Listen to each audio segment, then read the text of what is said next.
Almost every middle school and high school student knows what a devious lick is. But if you're unfamiliar with what it is, basically you're stealing school supplies for clout. It only died off within the first 2 weeks when the first one was made, so it didn't really last that long. However, for TikTok, just because one terrible trend is over doesn't mean a new one can't exist. When students started realizing that stealing is no longer fun, they decided to slap teachers instead. Here's an article by WSB Atlanta TV with the title "School Officials Warn of TikTok Challenge That Encourages Students to Slap Teachers on the Rear End." Allow me to say that again. Challenge that encourages students to slap teachers on the rear end. I don't know why you'll be slapping a teacher's ass in the first place. I'm not trying to say that you should slap them anywhere else, but what does this have to do with anything? What is the challenge in this? I might be too old to not understand why anyone would do this, but then again, I think a lot of people who don't use TikTok would either. Anyways, in October, the challenge appears to be slapping teachers on the rear end. Slapping a teacher on the fanny, let me say, I do not find that funny, Hall County Schools Superintendent Will Schofield said in a video message to students.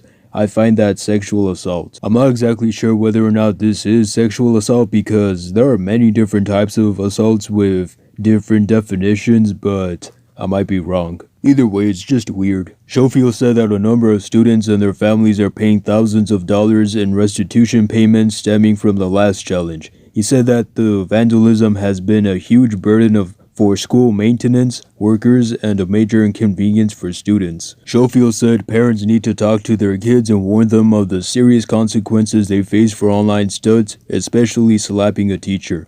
There is zero humor in that, and we will be forced to prosecute to the furthest extent of the law, Schofield said. And that's the thing, to me there are absolutely no humor in any of these trends. They are not relatable, in fact they are basically the opposite of what a normal person would do, and they almost always involve someone getting hurt. If you remember last month, I believe there was a TikTok trend that involved stacking crates on top of each other and walking from one end to the other. It was called the Milk Crate Challenge, and it involved a lot of people falling from the top and almost breaking their backs or other bones. Now, of course, these recent trends don't involve anyone really getting hurt, but they are still not funny or relatable. What I'm trying to say is that challenges don't need to involve strangers, people getting hurt, or stealing. If you want to act like a dumbass and do all three at the same time, go ahead. Just don't encourage others to do it because it won't benefit them. As far as I know, this quote-unquote challenge hasn't blown up or anything.